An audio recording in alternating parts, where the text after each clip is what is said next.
এর হাতের একটা স্পেশাল রান্না হচ্ছে লেবু পাতায় পোয়া মাছের ঘন্ট। এই রান্নাটা হলে ভাতের সাথে আমার আর কোনো কিছুই প্রয়োজন পড়তো না।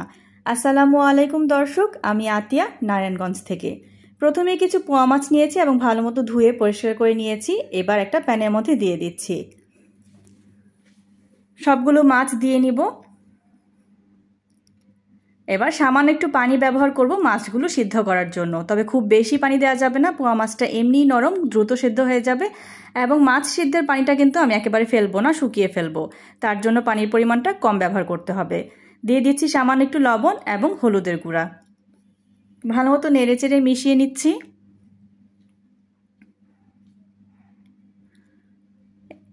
এবার একটা ঢাকনা দিয়ে ঢেকে দিব মাছগুলো সিদ্ধ হয়ে আসা পর্যন্ত। ঢাকনা তুলে দেখে নিচ্ছি, মাঝখানে একবার উল্টে দিয়েছিলাম। এবার এখন আর কোনো রকম ঢাকনা ব্যবহার করব না, পানিটাকে একেবারে শুকিয়ে ফেলবো। যদি পানিটা ফেলে দেই তাহলে কিন্তু মাছের পুষ্টিগুণটা পানির সাথেই চলে যাবে। এর জন্য পানিটাকে সম্পূর্ণভাবে শুকিয়ে নিতে হবে। মাছগুলো সেদ্ধ হয়ে গেছে, এবার এগুলোকে তুলে নেব। একটু ঠান্ডা হলে মাছের কাঁটাগুলো বেছে নিচ্ছি।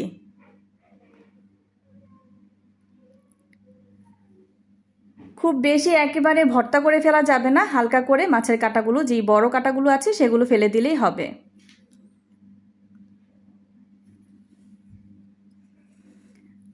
লেজের যে সাইডের কাটার অংশটা আছে সেই অংশটাও ফেলে দিচ্ছি এবং মাছগুলোকে ভালো মতো বেছে নিচ্ছি।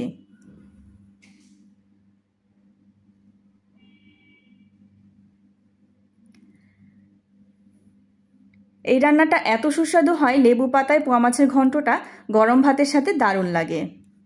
সবগুলো কাটা বাছা হয়ে গেছে এবং চলে যাচ্ছি মূল রান্নায়। প্যানের মধ্যে দিয়ে দিয়েছি 2 টেবিল চামচ পরিমাণ রান্নার তেল, তার সাথে দিয়ে দিচ্ছি পেঁয়াজ কুচি। আমি এখানে 2টা মিডিয়াম সাইজ পেঁয়াজ কুচি ব্যবহার করেছি। পেঁয়াজটাকে একটু ভেজে নেব হালকা নরম হওয়া পর্যন্ত।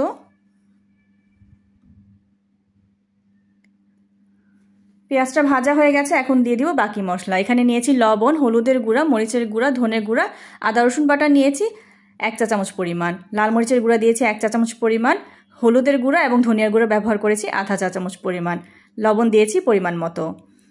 মশলাটাকে ভালো মতো একটু ভেজে নেব, চুলার আঁচটাকে মিডিয়াম রেখে। হালকা একটু ভেজে একটু পানি ব্যবহার করব যাতে মশলাটা পুড়ে না যায়। ভালো মতো কষিয়ে নিতে হবে, একটু সময় নিয়ে কষিয়ে নিতে হবে। নেড়ে চেড়ে মিশিয়ে দিচ্ছি এবং ভালো মতো কষিয়ে নিচ্ছি। আমি এখানে 2 থেকে 3 বার অল্প অল্প পানি দিয়ে মশলাটাকে ভালো মতো কষিয়ে নিয়েছি, কারণ এই রান্নায় আমি আর কোনো রকম পানি ব্যবহার করব না, যাতে করে মশলার কাঁচা গন্ধটাও একেবারে চলে যায়। আর মাছটা যেহেতু আগে থেকে সেদ্ধ করা, রান্না হতে বেশি সময় লাগবে না, তার জন্য এই মশলাটাকে সময় নিয়ে কষিয়ে নিতে হবে। এবার সেদ্ধ করে কাটা বাইছে রাখা মাছগুলো দিয়ে দিচ্ছি মশলায়, নেড়ে চেড়ে মিশিয়ে নিচ্ছি।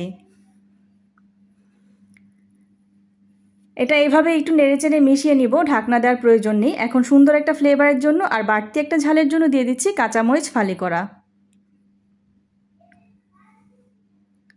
নেড়ে চেড়ে মিশিয়ে নিচ্ছি। এভাবেই নেড়ে চেড়ে মিশিয়ে যাব হালকা করে, যাতে একেবারেই ভর্তা ভর্তা না হয়ে যায়, মাছটা একটু দানা দানা থাকে। এভাবে ভেজে নিতে হবে।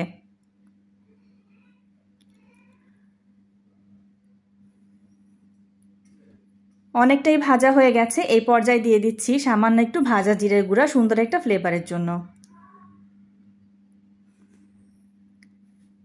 জিরের গুঁড়ো দিয়েও ভালো মতো একটু নেড়ে চেড়ে ভেজে নিচ্ছি। লক্ষ্য করেছেন হয়তো আমি কিন্তু এখানে কোনো রকম পানি ব্যবহার করিনি এবং একটা ঢাকনাও ব্যবহার করিনি। এখন দিয়ে দিব সেই স্বাদের জাদু লেবু পাতা। এত সুঘ্রাণ হয় লেবু পাতাটা দিলে, একেবারে মন জুড়ানো। লেবু পাতা 2টা ব্যবহার করছি। 2টা লেবু পাতা আমি মাঝখান থেকে এভাবে ছিঁড়ে দিয়ে দিচ্ছি।